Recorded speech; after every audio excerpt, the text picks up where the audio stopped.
भगवान श्री कृष्ण से अर्जुन के 11 सवाल।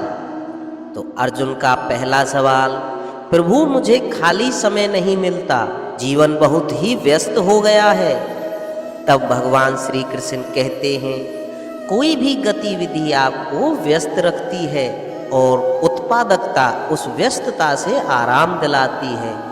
जब किसी कार्य को हम कर रहे होते हैं तो हम बहुत व्यस्त होते हैं, परंतु जब उस कार्य का हमें फल मिलता है तो वह फल हमें आराम दिलाता है। अर्जुन का दूसरा सवाल, प्रभु जीवन इतना कठिन क्यों हो गया है? तब श्री कृष्ण कहते हैं कि पार्थ, जीवन में सोचना बंद कर दो। जीवन के बारे में सोचना ही जीवन को कठिन करता है। सिर्फ जीवन को जियो, इस पल का आनंद लो, इस क्षण का नाम ही जीवन है। अतः जीवन में सोचना बंद कर दो तो जीवन अपने आप ही सरल हो जाएगा। अर्जुन का तीसरा सवाल, प्रभु हम सदैव दुखी क्यों रहते हैं? तब श्री कृष्ण कहते हैं कि पार्थ, चिंता करना तुम्हारी आदत बन चुकी है, इसलिए तुम दुखी रहते हो। चिंता करना छोड़ दो, तुम कभी दुखी नहीं रहोगे। अर्जुन का चौथा सवाल, प्रभु लोगों को इतना कष्ट क्यों भोगना पड़ता है?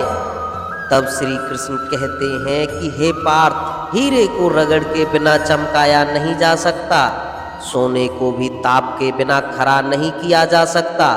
ठीक इसी प्रकार अच्छे लोगों को परीक्षा के दौर से गुजरना ही पड़ता है, ये कष्ट भुगतना नहीं हुआ।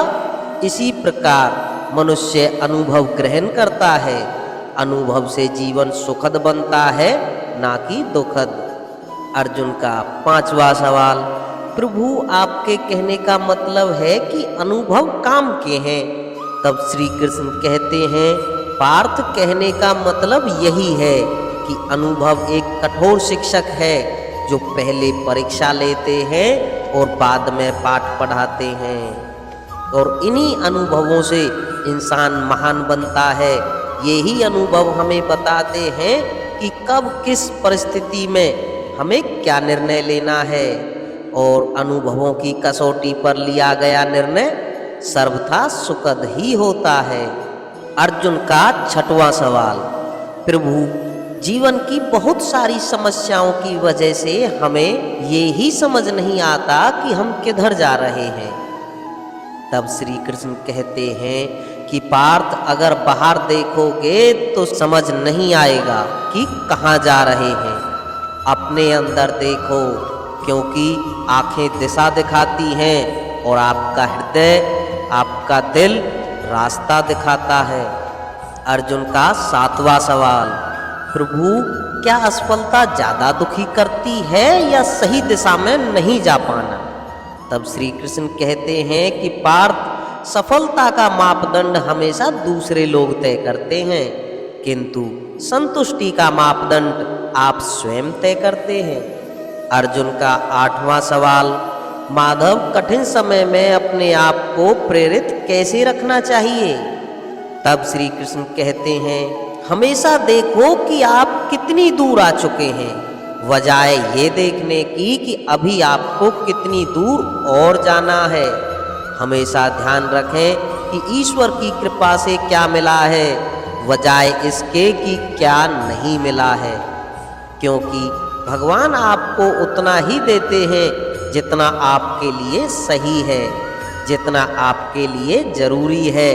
जितना आपको मिला है उसके लिए भगवान का धन्यवाद करना चाहिए। अर्जुन का नौवां सवाल, प्रभु लोगों के बारे में सबसे अधिक क्या अचंभित करता है? तब श्री कृष्ण कहते हैं, हे अर्जुन, जब लोग कठिनाई में होते हैं या परेशानी में होते हैं तो कहते हैं, मैं ही क्यों, मेरे हिस्से ही परेशानियां क्यों? परंतु जब लोग समृद्ध और सुखी होते हैं तब कभी नहीं कहते कि मैं ही क्यों। यही बात लोगों की सबसे ज़्यादा अचंभित करती है। अर्जुन का 10वां सवाल, मैं अपने जीवन में सर्वश्रेष्ठ कैसे प्राप्त कर सकता हूँ? तब श्री कृष्ण कहते हैं, अर्जुन, अपने पिछले जीवन का बिना किसी खेद के सामना करो, वर्तमान को आत्मविश्वास से जियो और भविष्य का सामना करने के लिए अपने आप को निडरता से तैयार रखो। इस प्रकार तुम अवश्य ही सर्वश्रेष्ठ को प्राप्त कर सकते हो। अर्जुन का 11वां और अंतिम सवाल। प्रभु, ये मेरा अंतिम सवाल है। कई बार मुझे ऐसा लगता है कि मेरी प्रार्थनाओं की कोई सुनवाई नहीं होती।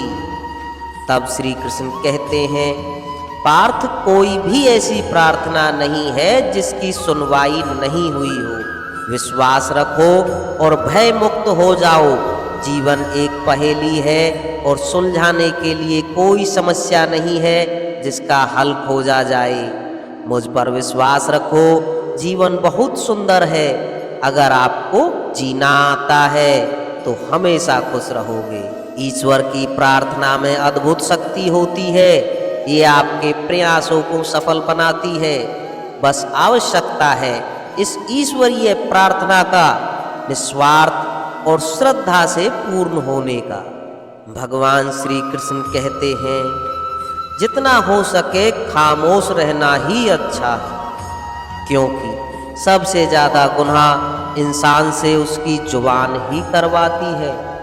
मुश्किलें इतनी बड़ी नहीं होती जितना हम उन्हें सोच सोच कर बड़ा बना लेते हैं। याद रखें, परमात्मा का साथ हर मुश्किल को सहज कर देता है। आप नकारात्मक लोगों को जितना कम जवाब दोगे, जीवन उतना ही शांतिपूर्ण रहेगा। कई सारे मजाक सिर्फ मजाक नहीं होते, बल्कि चतुराई से कहे गए सच भी होते हैं। जहां आपकी अहमियत नहीं हो, वहां जाना बंद कर दो, चाहे वो किसी का घर हो, चाहे किसी का दिल। जिसने मन को जीत लिया, उसने पहले ही परमात्मा को प्राप्त कर लिया है, क्योंकि उसने शांति प्राप्त कर ली है। ऐसे मनुष्य के लिए सुख दुख, सर्दी गर्मी और मान अपमान एक जैसे ही हैं। जीवन में एक साथी इतना अच्छा और सच्चा भी होना चाहिए कि जब हम गलत हों तब हमारी गलती बता सके, और जब हम सही हों तब हमारे साथ खड़ा रहे।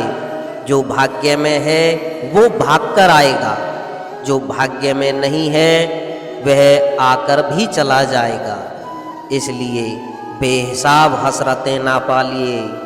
जो मिला है उसका सम्मान कीजिए और उसे संभालिए। ढूंढना है तो अपनी परवाह करने वाले ढूंढो, क्योंकि इस दुनिया में आपको इस्तेमाल करने वाले तो ढूंढ ही लेंगे।